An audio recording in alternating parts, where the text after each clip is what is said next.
like I said, it was a great weekend. Lots of things to do, lots of things to enjoy.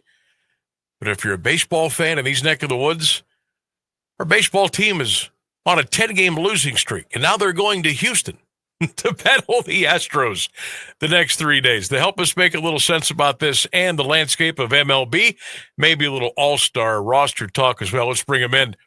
Bob Nightengale, outstanding baseball writer for USA Today. Bob, good afternoon. How was your weekend? Yeah, doing good. Yeah, great. Thank you. Good, man. Thanks for coming on. Now, we last talked, I went back and looked it up. We last talked on June the 14th. And we talked a little bit about the Guardians and where we were kind of sitting with them, what they should do, what you thought they would do. Well, now they're 15 and a half out behind Detroit, and now they're 7 games out of the last wild card berth. What should the Guardians do, Bob? Is it time to raise the flag? Do you hang in there a couple more weeks? What do you do? You probably hang in there. Remember last year, the Detroit Tigers were out of it, and they gave up at the trade deadline. Next thing you know, they're playing in October. So you just never know. I mean, it's still a good, solid Guardians team. The offense has been struggling big time. So there's some pieces you can move, and if not, you say, you know what, go get them next year. Seems like they've been doing this every other year thing.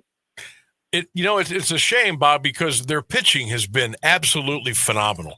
Their rotation, I mean, if I was in the starting rotation, I'd be pulling my hair out right now and asking, guys, what are we doing at the plate? It has been the gnashing of teeth for this team to score runs, to score multiple runs, to even guys get Bob to second or third base over a 9-inning game. It's no secret that probably 2 or 3 or maybe 4 of the guys probably really don't belong on a major league roster, but for whatever reason, they're on with this team. The pitching has been phenomenal. If you're a starting pitcher, like what is going through your mind? Because one bad pitch, one walk, and you're walking the tightrope for the rest of the night. Well, you are, but we're seeing that time and time again. I mean, look at Texas Rangers. They're pitching out of their mind and can't score runs. Seattle Mariners went through that too last year. Now they're hitting, but their pitching has been just okay.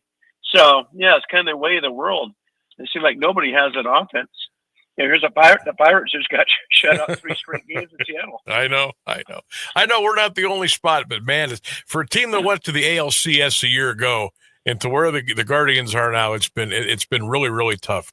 Let's just say, Bob, they go down the alley of trading some guys away for prospects for a little rebuild next year, the year after, and whatever happens after that. On the market, what could you get for a Clase, a Quan, a Santana, a Lane Thomas? Would you have to package those guys together? What could you get in return looking at the future? Well, Quan, you get a ton. I mean, he's still he's an outstanding player. But I can't see him trading Quan. Why go backwards there? He's the type of guy you want to build around. So that's just hard for me to see that they would trade a guy like that. The rest, Lane Thomas and stuff like that, you can certainly move. But I'd be surprised at that, and I would certainly hang on to the pitching. Like I said, it's like it could be one of those years, and they were there last year, they were there 2 years before that, and so it's kind of a funny game now. And the AL Central, as is so wide open. It's like you can't just say let's rebuild, because this team could be the division's wide open every single year.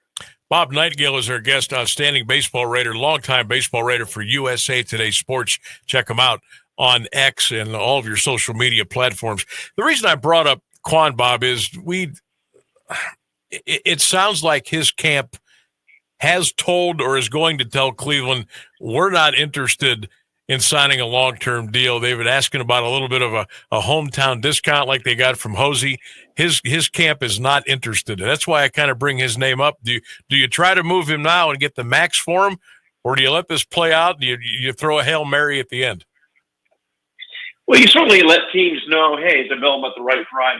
But you're not giving him away, and we're certainly, because you have him under control, it's not like you have to move him now.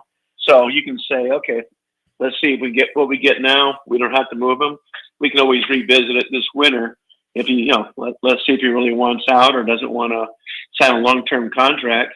And then you have, a whole lot more teams interested, not just the contenders. So I would think if they move him, they would wait till the offseason. Stephen Vogt, everything he touched last year turned to gold. It was one of those years.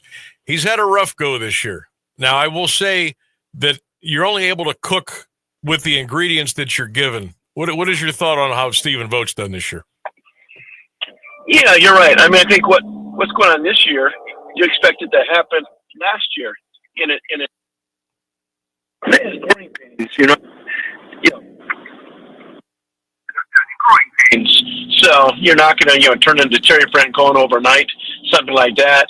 So he'll be fine. I mean, everybody has a lot of faith in him. A lot of people rave about him. So it's really not his fault what's going on. It doesn't matter who's managing that team. There's a pretty good chunk of the fan base, and I'm sure you listen to sports talk radio. You're engaged in sports talk radio and reading things and writing and listening to opinions. There is a pretty big group that wants the Dolans to sell. They've been calling for it for several years now. Do you think that is in the cards at some point, selling the rest of the stake over to David Blitzer and kind of getting out of the way? Or do you think they're just going to continue to hang on and run the business the way they run the business? Yeah, I've heard absolutely no rumors that they're for sale or that they're even thinking about selling. I thought with Blitzer aboard, I thought they'd put more money into the team. That hasn't happened. What they could always do is what Jerry Reinsdorf did with the White Sox, saying, okay, if you want to raise your stake, throw some money in now, and I promise to sell you the team 10 years from now, when Jerry's 98 years old. Right. So something like that could happen. But no, when these owners get together and stuff and talk about, potential deals and places and guys who might want to get the business, I don't hear their name come up at all. Interesting. Well, we'll wait and see what happens. Bob Nightengale is our guest from USA Today Sports. Let's take a quick trip around the Major League Baseball. We'll start with the East. The Yankees and the Rays and the Jays are duking it out in the East. Who do you think comes out on top at the end of the day there? I still think the Yankees. Blue Jays are playing good ball, a lot of confidence. I mean, 5 weeks changed everything. They were about 3 games below 500 5 weeks ago. And here they are playing with confidence. I think the Yankees will be more aggressive at the trade deadline. So you know what? We're not going to let this opportunity go by. When you got a guy like Aaron Judge putting up those kind of numbers, Max free in the rotation, healthy, you go for it. So I'll go to the Yankees just because they'll be more aggressive here. The Central's pretty much wrapped up. Detroit's over Minnesota by 13.5, Kansas City 14. How good is this Detroit team, Bob? Do they got enough to go get the whole thing? They do. I mean, certainly they're the team to beat in the American League. It was out last year. Remember, they gave up that trade. They traded Jack Flaherty and said, okay, white flag. Next thing you know, they're winning games in August and just, terrorizing people in September. When you have Tarek Skubal at the top, and now Casey Mize, that's a powerful 1-2 punch. They got to be the favorites in the American League to get to the World Series. I like them over the Astros who are playing so well. And then take their chances in, against the National League team, whoever it is. But, be cool for Detroit. They've been knocking the door there for so many years and couldn't get it done. They should have won 1 or 2 World Series championships. I like their chances. This could be their year. You got to take advantage of what Scooball's doing, and now Mize pitching right along with him. Yeah, I would agree. Scooble's one of the best I've ever seen, and he's really, really good. You mentioned the Astros. They're 8-2 in their last 10. They got the Guardians coming up for 3 down in Houston. They're 20 games over 500, 7 over Seattle. Looks like they're going to hang on and win the division. What has gotten this team going? Because, I mean, Bob, they're almost unbeatable at home. They're 32-14. Jose Altuve is doing his thing. Talk about the Astros if you could. It's amazing what they have done. I mean, it's not like they're keeping everybody together. They let Carlos Correa walk, let George Springer walk. They traded away Kyle Tucker this past winter. Let Alex Bregman walk, Garrett Cole, Verlander, on. And they just keep getting the right people. They do things right there. And, to your point earlier about the Dolans, and this is an aggressive owner.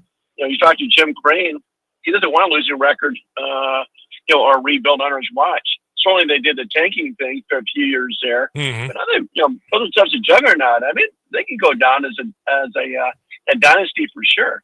4 World Series appearances, 2 titles in the playoffs every year. So what's amazing about them is that they've had plenty of problems too.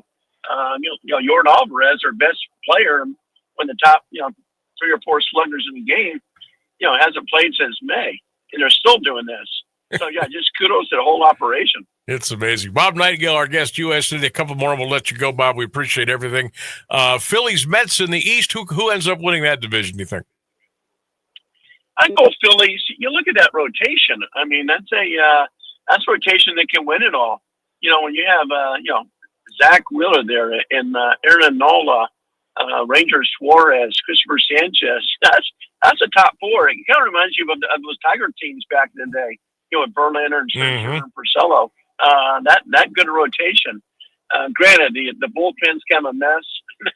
And Dave Dombrowski, that's always been this thing. It's like they've always had those rotation, but never had that bullpen. I think what they plan to do is shift some of those starters into the bullpen to help them out. I think Phillies could be very dangerous. I do too. Cubs, Brewers, Cardinals are there. Tito's got the Reds just kind of hanging around. They're not out of it. Can Cincinnati make a push, Bob? Can they get in? I think they can. I liked them a lot in spring training. I was disappointed how poorly they played at the start. I thought, you know what, the Reds can win this division. Cubs is the wild card. So maybe flip-flop now. I still think the Reds can get in there.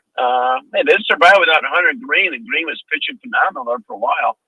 So I like it. It's a good young team. They're only going to get better.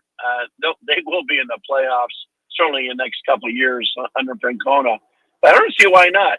They can be erratic. They play so good at times, and then at other times, they play so poorly. All of a sudden, the Dodgers have really taken a little leap in the West. 7-game lead over the Padres now, 7 over the Giants. Everybody talks about the Red Sox and the Yankees, and it's a great rivalry. Cubs, Cardinals. I still think the Padres and the Dodgers, for my money, the last couple of years, and maybe for the next 2, to me, that's the best rivalry in MLB. Your thoughts on that? No, absolutely agree. I mean, when you have managers that are chest bumping each other, want to throw haymakers, it's a good rivalry. But no, it's a fabulous rivalry, really is. And these 2 teams, literally hate each other. And the Padres should have beat them last year. They had them on the ropes, up 2-1. Dodgers had to do a bullpen game, and they survived and end up winning it all, of course. But no, I love this rivalry with it's old school. I'm not saying you want anybody to hurt, but it's cool to see people getting hit and things like that, and people screaming at each other, pointing fingers at each other. I love the rivalry, but I absolutely agree. Right now, it's the best in baseball. It's hot, no doubt. Bob Nightengale, our guest, USA Today. One more, and we'll let you fly. The All-Star break is coming up here soon. The rosters are announced. Look, the Soto snub seems to be getting all the talk right now. Anybody else in your mind, Bob, that did not make it that should have? There are a lot, really. I mean, Sam Suzuki, he should make it. He leads the world, and he's got 77 RBI, I think, 24 home runs. Been phenomenal year. Trey Turner, unbelievable year at shortstop this year. This is his best year by far since he's been to Philadelphia. Then you get the pitchers like Framber Valdez of Houston, guys like that. But yeah, those guys, I think even more than Soto. Soto had a slow start, and let's be honest, I think a lot of people are going to resemble Soto. Say, hey, if you're $1 million, you better be putting about Bontani or Judge numbers. You're not. So that's why I always think the player vote is so fascinating. I think the fan vote, he does a better job. The players are the guys who hold grudges. Yep. Remember years ago, Fernando Tatis had that great first half, and they said, no, we don't want you. You were a suspended for drugs. Right, no deal. It is wild. Bob, we always appreciate the time. Enjoy the baseball season. We'll call upon you here down the road. Thank you again.